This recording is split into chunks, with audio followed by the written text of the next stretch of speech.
छात्र छात्राओं, महाराजा संतमल की ऑनलाइन क्लासेज में आपका फिर से स्वागत।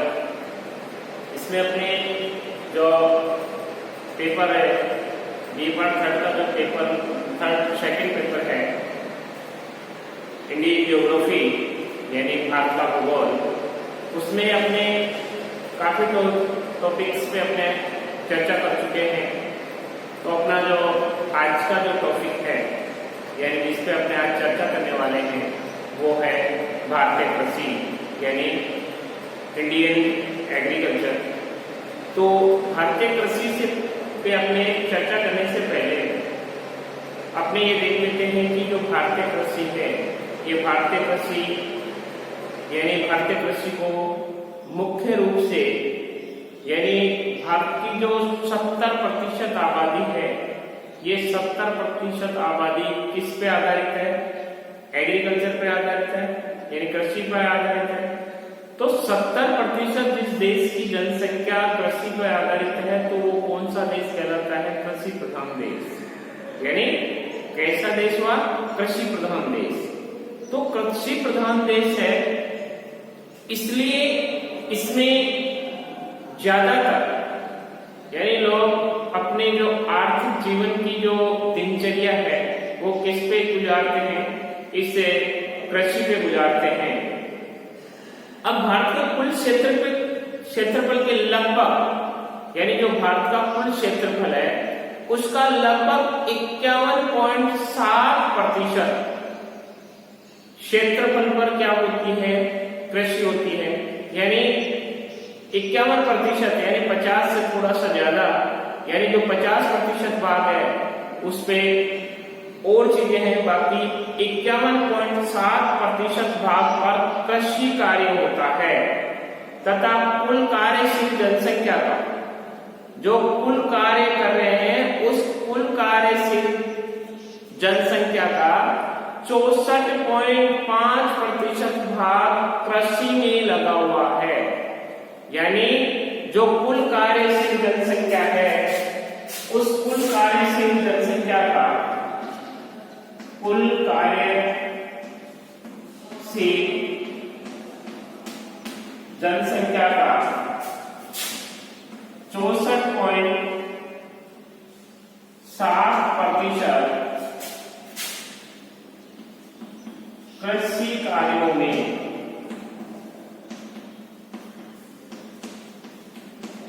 लगे हुए हैं। यानी इससे स्पष्ट हो रहा है यानी कुल जो अपनी कार्यशील है जो कार्य करने वाले व्यक्तियों की संख्या यानी जितनी है उसमें से 64.7% कृषि कार्यों में संलग्न है यानी कृषि कार्य कर रहे हैं। तो इससे इन आंकड़ों से ये स्पष्ट होता है कि जो भारतीय लोग हैं वो 70% लोग किस पे आधारित हैं? कृषि पे आधारित हैं तथा कुल कार्यशील जनसंख्या का, जबकि कनाडा में केवल अपने भारत में 64.7% तथा कनाडा में 5%, चीन में 11% और जापान में 13%। यानी कनाडा में 5%, जापान में 11% व चीन में 11% और जापान में 13%। यहां चीन है, चीन में 11% और जापान में 13%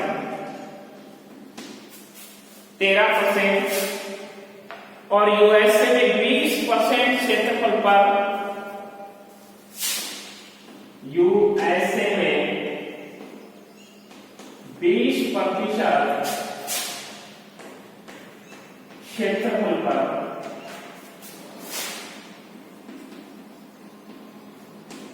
कार्य किया जाता है। कौन सा कार्य? कृषि कार्य। यानी इससे जो विकसित देश हैं उन विकसित देशों की ये स्थिति है कि वहां की जो कुल जनसंख्या है उसका 5%, यानी कनाडा में वहां की जनसंख्या का केवल 5% किसमें लगे हुए हैं, कृषि कार्य में। चीन में केवल 11% और जापान में 13%, यूएसए में 17%, अमेरिका में 20% क्षेत्र का, यानी कुल क्षेत्र का इतना परसेंट कृषि कार्य में लगे हुए हैं, जबकि अपने भारत में कितना परसेंट, 64.7%, यानी 64.7% किसके लगे हुए हैं, कृषि के लगे हुए हैं। इसलिए भारतीय अर्थव्यवस्था को कृषि प्रधान देश के नाम से जाना जाता है। यानी भारत की जो अर्थव्यवस्था है वो किस पे टिकी हुई है, एग्रीकल्चर पे टिकी हुई है। यदि एग्रीकल्चर यानी कृषि अच्छी नहीं होगी तो भारत की जो आर्थिक स्थिति है वो धीरे धीरे क्या हो जाएगी, कमजोर हो जाएगी। क्यों? क्योंकि 70% 64% लोग तो इसमें लगे हुए हैं जो कि 70% इसमें कार्य कर रहे हैं। इसलिए ये क्या है, यानी आर्थिक स्थिति मेन रूप से किस पे आधारित करते, किसको आधार बना रखा है, कृषि को आधार बना रखा है। अब इसमें 1950-51 में भारत के जो सकल घरेलू उत्पाद है, 1950-51 में 1950-51 में सकल घरेलू उत्पाद,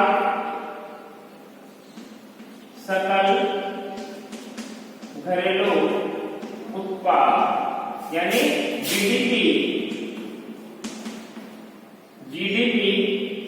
ग्रोथ डेवलपमेंट प्रोडक्शन, इसको इंग्लिश में अपने बोले ग्रोथ डेवलपमेंट प्रोडक्शन, जो 1950-51 में भारत के सकल घरेलू उत्पाद यानी जीडीपी में कृषि का योगदान 52.2% था। जीडीपी में कृषि का योगदान 52.2% था, 52.2% था, जो वर्तमान में घटकर लगभग 16.3% हो गया, जो वर्तमान में घटकर 16.3% हो गया। यानी 16 कृषि तो उसी क्षेत्र में हो रही है, 70% लोग उसी में लगे हुए हैं। लेकिन 1950-51 में जो भारतीय सकल घरेलू उत्पाद है उसमें कृषि का योगदान था 52.2%। ये 52.2% था, लेकिन आज भी 70% कार्यशील जनसंख्या का कुल 64.7% कृषि पे लगा हुआ है, कृषि कार्य कर रहा है। लेकिन इसमें केवल जो ग्रोथ रेट है, जो सकल घरेलू उत्पाद है, उसमें कितना 16.3% का ही मिल रहा है, बाकी खत्म हो रहा है, यानी ह्रास हो रहा है, धीरे धीरे लॉस हो रहा है। तो इससे ये साबित हो सकता है कि जो भारतीय कृषि है उसमें जो उन्नतिशील कार्य हैं वो बिल्कुल न के बराबर चल रहे हैं, इसलिए उसमें धीरे धीरे क्या आ रही है, गिरावट आ रही है। तो इस गिरावट को भारतीय सरकार इसको यानी इस पे ध्यान दे और ध्यान देने के पश्चात उसको सही करे, तब ये भारतीय स्थिति है, जो आर्थिक मंदी है, जो जीडीपी है, उसमें वृद्धि हो। अब इसके बाद में अपने बात करते हैं, जैसे जीडीपी में इसका योगदान कितना 52.2 था, तो वर्तमान में घटकर 16.3 हो गया। इस काफी कमी के कारण जीडीपी में सेवा, उद्योग आदि क्षेत्रों की भागीदारी का भी बढ़ना है। यानी कहने का मतलब जो सेवा कर है, सेवा कर के बाद में जैसे ये उद्योग आदि क्षेत्रों की सेवा कर, उद्योग धंधे आदि भी क्या कर रहे हैं, इसको प्रभावित कर रहे हैं। सेवा कर का मतलब यानी सरकारी नौकरियां, जो सरकारी नौकरियां भी इसमें क्या कर रही हैं, इसको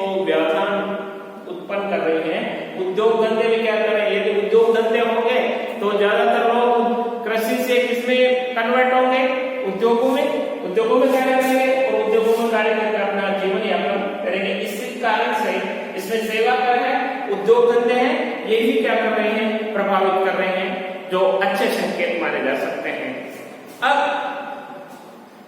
जो भूमि उपयोग है, भारतीय कुल भूमि का 46.6% भाग शुद्ध बोया गया क्षेत्र है, जिसमें 23.84% भाग मनुष्य आच्छादित है, यानी 46.6% भाग पर शुद्ध बोया गया क्षेत्र है किसका, कृषि का, जिसमें 23.84% भाग में मनुष्य आच्छादित है, 5% भूमि बंजर है, वह 7.6% बंजर प्रति व 4% भूमि पर स्थायी चारागाह व बाग है।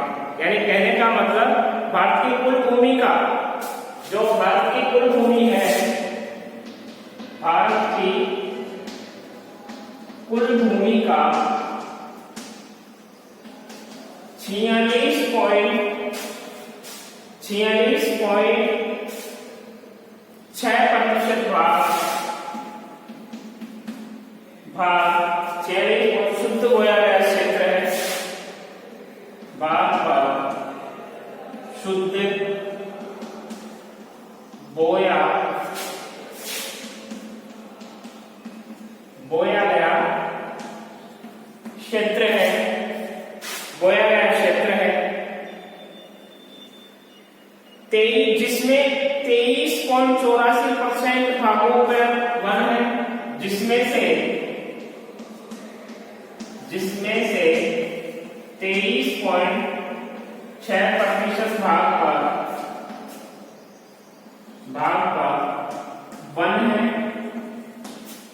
और इसके अलावा वनों से आच्छादित 5% भूमि बंजर है, 5% भूमि बंजर, और 5% बंजर भूमि के अलावा 7.6 प्रति भूमि, 7.6% प्रति भूमि, और इसके अलावा 7.6% भूमि, 4% भूमि पर स्थायी चारागाह, 4% भूमि पर स्थायी चारागाह व बाग, ये है। अब इसकी डिटेल समझने के लिए, यानी अपने पास में जो कुल क्षेत्र है वो कितना है, 46. भारत की कुल भूमि का 46.6% भाग पर शुद्ध बोया गया क्षेत्र है, जिसमें से 23.6% पर वन उगे हुए हैं, 5% भूमि बंजर भूमि है, 7.6% प्रति भूमि है, यानी बंजर भूमि का मतलब इसमें कभी कोई पैदा नहीं होती, कोई उपजाऊ नहीं होता, 7.6% प्रति भूमि, यानी इसमें इसको छोड़ दिया जाता है, पर छोड़ दिया जाता है, 2-3 साल बाद इसमें उपजाऊ उत्पादन किया जाता है, इसलिए ये 7.6% भूमि प्रति भूमि है। 4% पर स्थायी चारागाह है, यानी कहने का मतलब 4% भाग पर स्थायी पेड़ पौधे लगे हुए हैं, जिसमें बाग बगीचे भी आ गए, वह सारा क्षेत्र आ गया, कितना है, 4%। अब इस आकलन से हमें अंदाज लगा सकते हैं कि 23 और 7 कितने हो गए, 30, 30 और 5 35, 35 और ये 4 35 5 36, तो हाँ 35 से 5 35 से 40 और एक 40% भाग तो केवल क्या हो गया, एक्स्ट्रा हो गया, जिससे 6.6% भाग पर क्या हो रही है, कृषि हो रही है।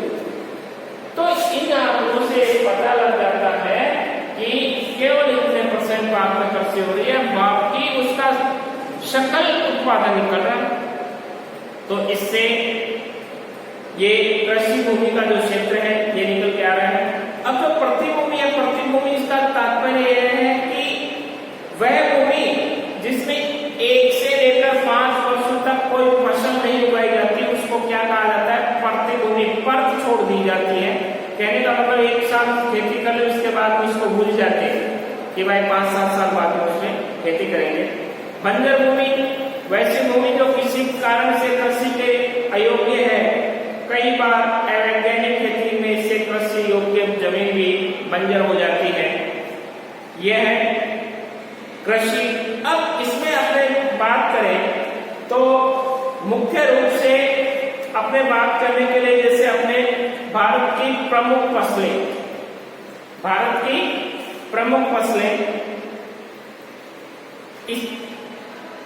इसमें यदि अपने जो कारक हैं संस्थागत कारक उनकी बात कर ले एक बार, जैसे भारतीय कृषि को प्रभावित करने वाले कारक, तो उन भारतीय कृषि को प्रभावित करने वाले कारकों में संस्थागत कारक हैं जैसे प्राकृतिक दशाएं हैं, सामाजिक दशाएं हैं, आर्थिक दशाएं हैं व संस्थागत कारक हैं। तो प्राकृतिक कारक, जैसे प्राकृतिक कारक भारतीय कृषि को क्या करते हैं, प्रभावित करते हैं। प्राकृतिक कारक, ये प्राकृतिक कारक है। प्राकृतिक का मतलब है, प्राकृतिक का मतलब होता है प्रकृति के द्वारा जो उत्पन्न होना, वही प्राकृतिक कारक कहलाते हैं। इसमें पाला या अधिक ठंड की स्थिति में जैसे पाला पड़ गया, पाला पड़ना,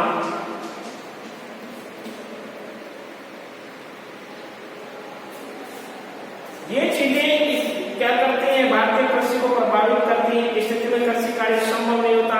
जहाँ साल भर उच्च तापमान पाया जाता है उस क्षेत्र में एक से अधिक बार कृषि की जाती है। ऐसी स्थिति में सस्ते विविधता काफी क्या कम पाई जाती है। अब जैसे सामाजिक कारक की अपने बात करें तो प्राय शहरों से नजदीक जो क्षेत्र होते हैं उनमें भूमि होती है, उसकी सस्ते विविधता में भी काफी फर्क होता है। अब ये तो हो गए कि संस्थागत कारक, तो संस्थागत कारकों में यही चीजें हैं, जमादारी प्रथा है। अब अपने बात करें तो भारतीय प्रमुख फसलों की, भारतीय प्रमुख फसलों की, भारतीय प्रमुख फसलें,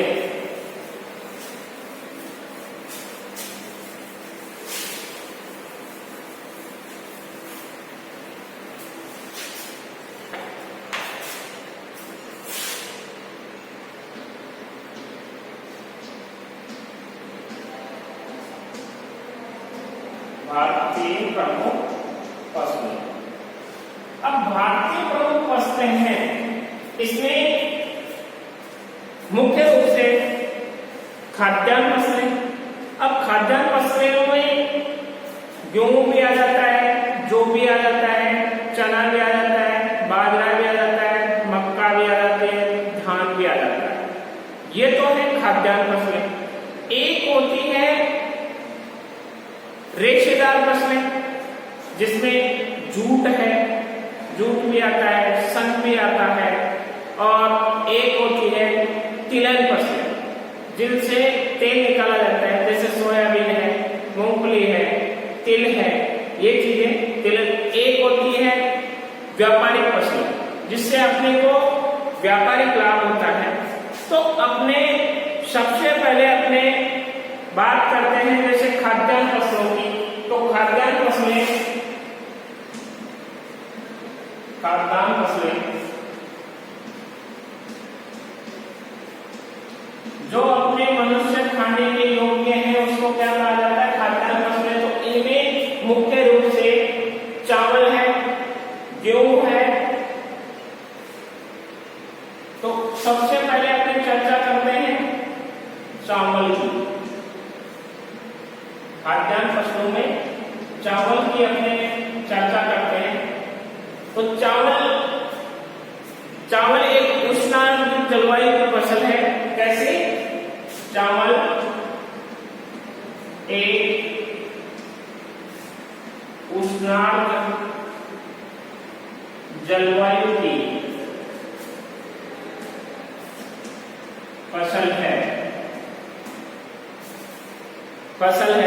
इसकी अच्छी उपज के लिए 25 डिग्री सेंटीग्रेड से अधिक तापमान तथा 100 सेंटीमीटर के आसपास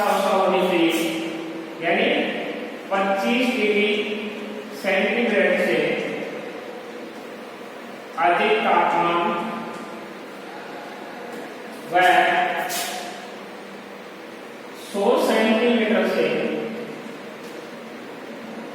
अधिक वर्षा, ये होना अति आवश्यक है। यदि चावल की अच्छी गुणवत्ता वाली फसल लेनी है अपने को, तो उसके लिए 25 डिग्री सेंटीग्रेड से अधिक तापमान और 100 डिग्री सेंटीग्रेड से अधिक वर्षा जिस क्षेत्र में होती है उसमें चावल की पैदावार अच्छी होगी। अब यह भारत की सर्वाधिक महत्वपूर्ण फसल है, क्योंकि भारत में इसका जो यूज है, जो उपयोग है, वो खाद्यान्न फसल के रूप में किया जाता है। सर्वाधिक लोग इसका क्या करते हैं, सेवन करते हैं। कुल कृषित भूमि के 25% भाग पर यानी 1/4 पर चावल की खेती की जाती है। यानी कुल कृषि क्षेत्र 25% भाग पर यानी 1/4 भाग पर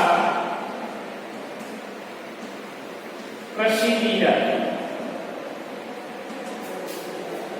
25% भाग पर या 1/4 भाग पर कृषि की जाती है। इसकी चावल की कृषि की जाती है। कुल खाद्यान्न उत्पादन में चावल का जो हिस्सा है वो 42% है। कुल खाद्यान्न में चावल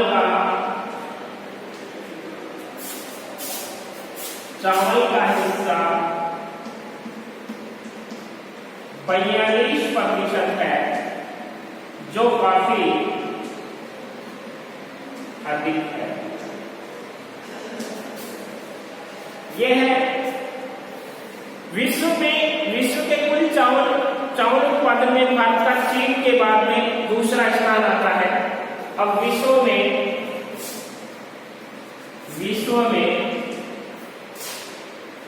भारत का चीन के बाद दूसरा स्थान आता है। यानी पहला स्थान चावल उत्पादन में पहला स्थान चीन। भारत विश्व का 22% चावल उत्पादित करता है, जिसमें भारत विश्व का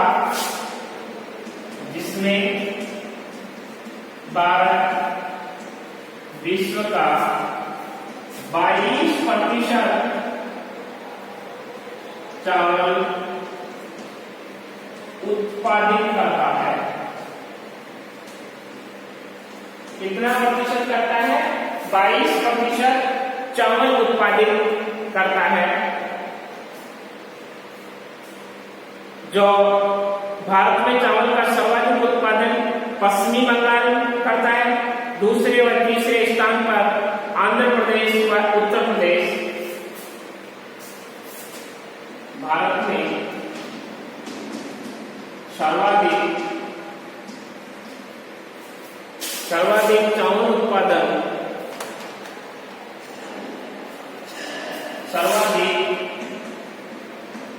चावल उत्पादन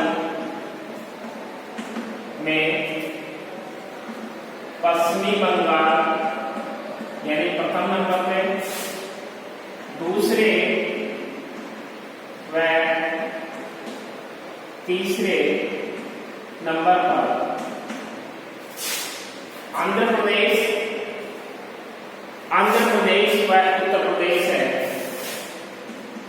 आंध्र प्रदेश व उत्तर प्रदेश है।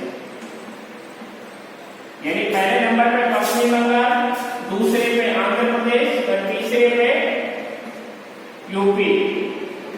ये चावल उत्पादन करने वाले हैं।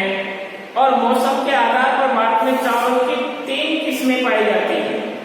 यानी मौसम को ध्यान रखते हुए भारत में चावल की 3 किस्में ली जाती हैं। यानी 3 प्रकार से खेती की जाती है। उसमें पहला है शीतकालीन, जिसमें अग्नि है, अमन है। पहली है भारत में मौसम के अनुसार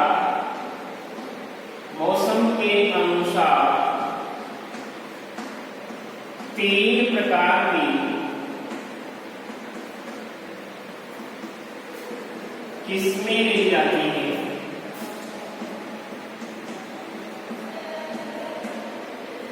पहली है शीतकालीन अगहनी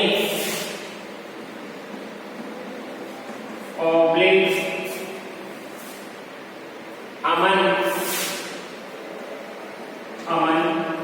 ये शीतकालीन अगहनी अमन ये किस्म है जो मानसून के प्रारंभ में पौध तैयार की जाती है। वह जुलाई अगस्त में से रोपण किया जाता है, यानी पौध के माध्यम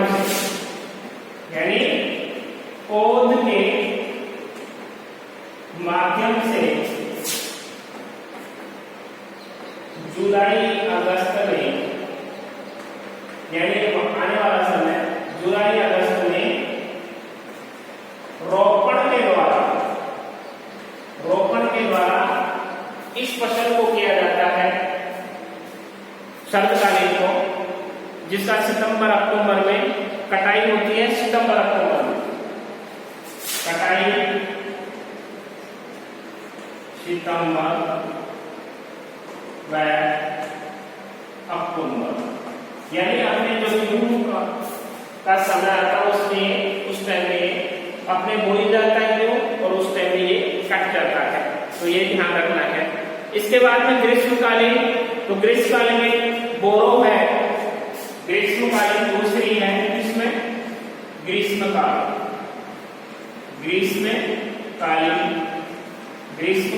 में बोरो किस्म है। ये बोरो किस्म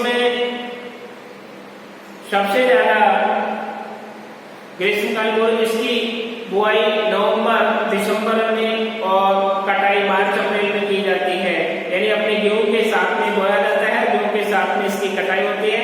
यह कुल चावल क्षेत्र के 1% भाग में की जाती है। तीसरी है शरतकालीन कुंवारी, तीसरी है शरतकालीन, जिसमें कुंवारी भी आती है, कुंवारी।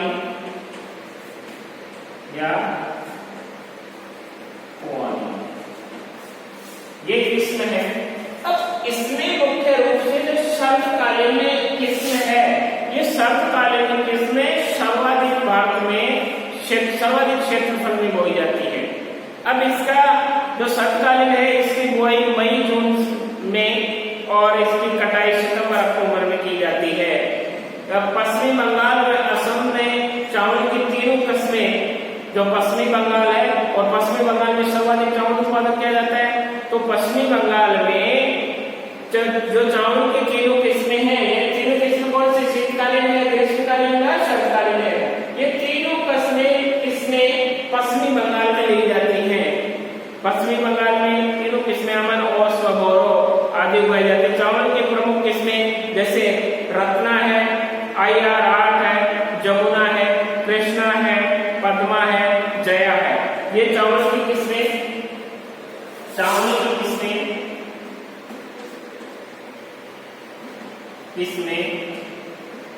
जैसे रत्ना, IR8, जया,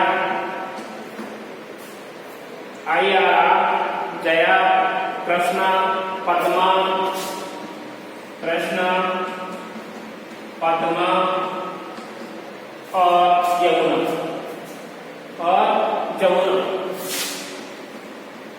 जमुना। ये क्या है, इसकी किस्म पाई जाती है। रत्ना है, IR8 है, जया है, कृष्णा है, पद्मा व जमुना, ये चावल की मुख्य किस्म होती है। और इसमें जो पश्चिमी बंगाल वाला क्षेत्र है, इस पश्चिमी बंगाल वाले क्षेत्र में सर्वाधिक उत्पादन भी किया जाता है। उत्पादन के पश्चात इसको आयात में किया जाता है। इसलिए ये मुख्य रूप से भारत में एक खाद्यान्न फसल के रूप से जानी जाती है। अब इसमें अपने बात करें, इसके बाद में जो खाद्यान्न फसल है वो है गेहूं। तो गेहूं बेसिकल अपने राजस्थान में, यानी राजस्थान में एक शीतोष्ण जलवायु की फसल है। इसके लिए सामान्यतः 10 से 15 सेंटीग्रेड तापमान तथा 50 सेंटीमीटर से 75 सेंटीमीटर वार्षिक वर्षा की क्या होती है, आवश्यकता होती है गेहूं के लिए। यानी इसमें और इसके टेम्परेचर में काफी फर्क होता है। चावल के बाद गेहूं भारत की दूसरी प्रमुख फसल है। भारत विश्व का केवल 12% गेहूं उत्पादित करता है और देश की कुल कृषि भूमि के 14% भाग पर गेहूं की कृषि की जाती है। इसमें प्रमुख फसलें हैं खाद्यान्न में चावल, गेहूं, ज्वार, बाजरा, मक्का, जौ, दालें आदि।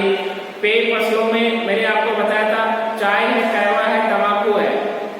औद्योगिक फसलों में रेशेदार फसल, जिसको अपने रेशेदार फसल बोलते हैं, कपास, पटसन, गन्ना, रबड़, तंबाकू व तिलहन। अब अपने चावल के बाद में गेहूं है, तो गेहूं सर्वाधिक उत्पादन करने वाला देश यूपी माना जाता है, क्योंकि यूपी में सर्वाधिक गेहूं उत्पादन होता है। अपने राजस्थान में बात करें तो गेहूं उत्पादन में पहला स्थान है गंगानगर का, जिसको धान का कटोरा के नाम से जाना जाता है। उसके बाद में अलवर है, जयपुर है, बूंदी है। इस क्षेत्र में गेहूं उत्पादन सर्वाधिक होता है। अब जो गेहूं उत्पादन है, गेहूं उत्पादन की भी काफी किस्में होती हैं, जिसमें अपने यानी हजारों वैरायटी है, हजारों किस्में हैं इसमें। तो अपने मुख्य जो खाद्यान्न फसल है, आज हमने इसमें चर्चा की चावल और गेहूं। अब इसके पश्चात अपने जो बची हुई किस्में हैं या जो फसल है उनका नेक्स्ट क्लास में अध्ययन करेंगे। धन्यवाद।